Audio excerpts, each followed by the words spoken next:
Run it back, Nation. What is good? It is your boy DJ Eastwood. Run it back, Philly. No frauds and fanboys, no intros.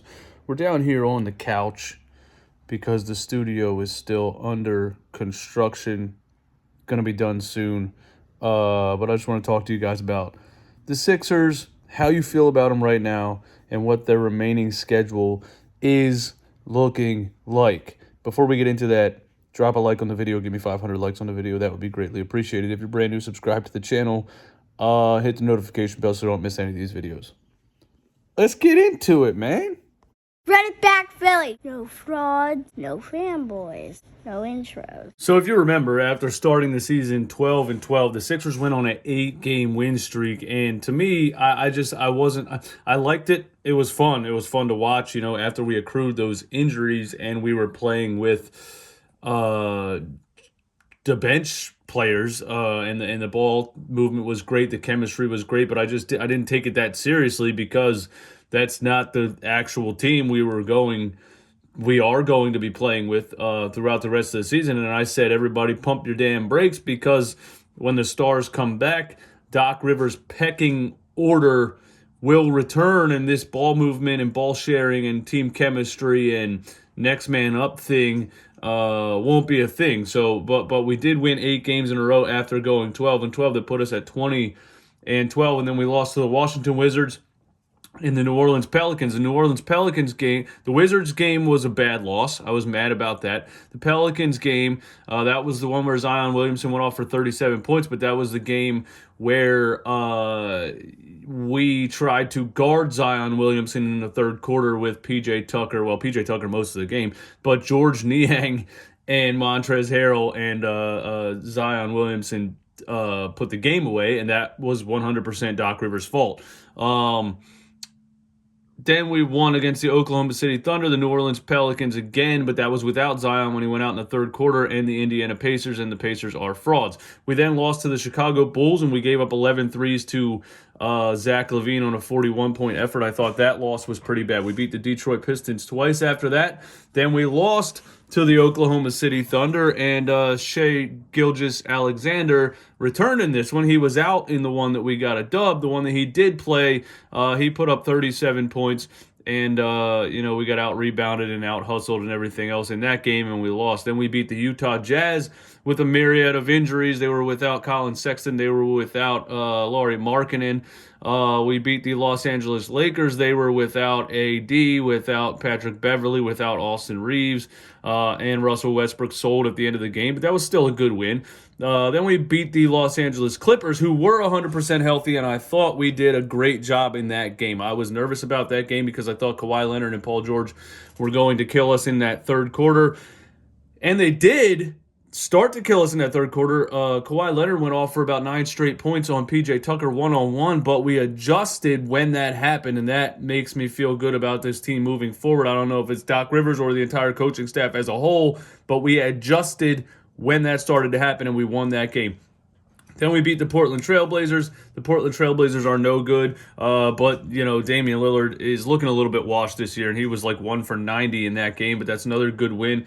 And then we beat the Sacramento Kings, who are second in the West, without James Harden and Joel Embiid, so I think that's a big-time W also. But again, without Joel Embiid and James Harden, this team shares the ball a little bit more, and there's not as much of a pecking order. There's not as much of a forced offensive strategy from Doc Rivers, and that's my biggest fear with this team is that, I'm not saying we're better without the stars. Obviously, you're better with James Harden and Joel Embiid, but I do feel like Doc Rivers forces his offensive game plan and kind of refuses to adjust when it's not working. So sometimes this team does look better, at least in regular season games so far this season, when there's not those stars on the floor, just because the ball moves better and everybody kind of seems like they play a little bit harder. I think that's just what I'm getting from it, okay? Now let's look at the remaining schedule. So, unfortunately, Kevin Durant is injured, so this Brooklyn Nets matchup on Wednesday is not as exciting as it was when we saw the schedule before the season started. So, but we do get the Brooklyn Nets on Wednesday, but they are injured. Kyrie Irving never led a team anywhere by himself. We know that he's really just a bucket. I don't know if he really makes you better in the long run. And Ben Simmons is just an absolute fraud at this point. He's been completely exposed. He's going to retire when his contract is up. So the Nets are nothing without Kevin Durant, but we do get the Nets on Wednesday. The Denver Nuggets on Friday is a huge one. They were first. They still are first in the West, right? Yeah, the Denver Nuggets are still first in the West. The Nikola Jokic, Joel Embiid thing. But the Denver Nuggets have a great roster, a deep roster. Aaron Gordon out there doing his thing. Jamal Murray healthy. Michael Porter Jr. healthy. Bones Highland off the bench. The Denver Nuggets have some good pieces. They play good team basketball. And so I think this Friday is a very, very good test for the 76ers if both teams are healthy. If finally somebody's not resting players and we get a healthy matchup this Friday against the Denver Nuggets, that's a big-time test for the Sixers. Then we get the Orlando Magic 2 times in a row, and the Orlando Magic are no slouch right now. I mean, they're not winning many games, but they did just upset the Boston Celtics last night. Markelle Fultz is playing good basketball. Paolo Banchero, obviously Rookie of the Year candidate. They just got Jonathan Isaac back, who hadn't played basketball in over 1,000 days. Last time he played was August 2nd, 2020, since a knee injury. So they got Jonathan Isaac back, and he had a great game in his return. So it'll be interesting to watch those matchups against the Orlando Magic, because as they get healthier, they can literally be a spoiler type of team going through February and March. And you get the San Antonio Spurs, who, again, aren't winning a lot of games, but it is Greg Popovich, and I enjoy myself a Greg Popovich versus Doc Rivers matchup because Pop wants to show Doc that he's not on his level. So we get the San Antonio Spurs. The New York Knicks after that. The Knicks are the Knicks. Jalen Brunson has, made them better, but are they really a team to be feared? I don't think so, especially with Julius Randle. I think he's a left-handed Russell Westbrook. I think he makes you worse. He shoots you out of games. And Tom Thibodeau is probably even worse of a coach as far as stubbornness than Doc Rivers is. So I'm not scared of the Knicks, and I don't really care that much about that game. The Boston Celtics on February 8th. If everybody's healthy, another great test for the Sixers, the Boston Celtics. So I'm looking for the Denver game. I'm looking for the Boston game. Then you get the Knicks again. Then you get the Brooklyn Nets on February 11th. I don't know if KD will be back by then. If he is, of course, that's a good test. Then you get the Houston Rockets. We lost to the Rockets earlier in the season, and, Alperen Şengün and, some of these guys. Who's the rookie, man? I was just watching the Rockets last night, but Jalen Green is also awesome. He had 41 points last night. So, watch out for the Houston Rockets. But that's a team that the Sixers should obviously take care of. Then you get the Cleveland Cavaliers. Of course, when healthy, they should be a contender with Donovan Mitchell joining those boys. And, so I think the Cleveland Cavaliers healthy are a good test for us. We did get ran out of the building by them earlier in the season when they shot like 80% from the three-point line.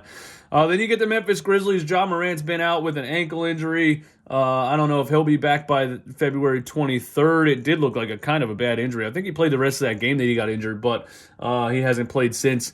But maybe by February 23rd, Ja Morant will be back, so that could be a good test for us. Then we get the Boston Celtics again. Big test. Then we get the Miami Heat. Of course, always a big test. Then we get the Miami Heat again. Then we get the Dallas. March goes crazy, bro. March goes crazy. Then we get the Dallas Mavericks. Then we get the Milwaukee Bucks. Then we get the Pacers, meh. Then we get the Timberwolves, meh. Then we get the Trailblazers, meh. Then we get the Wizards, meh. Then we get the Cavaliers. Then we get the Hornets, Pacers, back-to-back with the Bulls. Then we get the Golden State Warriors, the Phoenix Suns, the Denver Nuggets, the Dallas Mavericks, the Toronto Raptors, the Milwaukee Bucks, the Boston Celtics, the Miami Heat, the Atlanta Hawks, and the Brooklyn Nets on April 9th, who will probably be healthy. So that last stretch, end of March, is crazy for the Sixers. So for me as a content creator, that's exciting because a lot of times the end of the season is boring. The seedings are already done. But I feel like last year we played a lot of bad teams to end the season. At least this year we get a lot of good matchups to end the season. So I'm excited for the end of March. But yeah, man, February and March is going to tell us a lot about the Philadelphia 76ers. And, I'm just being cautious myself. I'm just not, I just don't, I'm not on a hilltop saying, we're the second seed, watch out for us. Because I don't think we've played that many good teams healthy right now. You know what I mean? I can't call it yet. I need to see what happens in February and March, and I'm hyped for it. Just let me know in the comments. What do you think, man? Are you sold right now? Do you think the Sixers are a contender? Or do you need to see February and March before you can really, stand on a mountaintop and tell everyone we're coming? Pause. That's my question. Answer it in the comments. Hit the like button on the video. Thanks for tuning in, man. Studio will be back up soon. I'll catch y'all on the next one. Peace.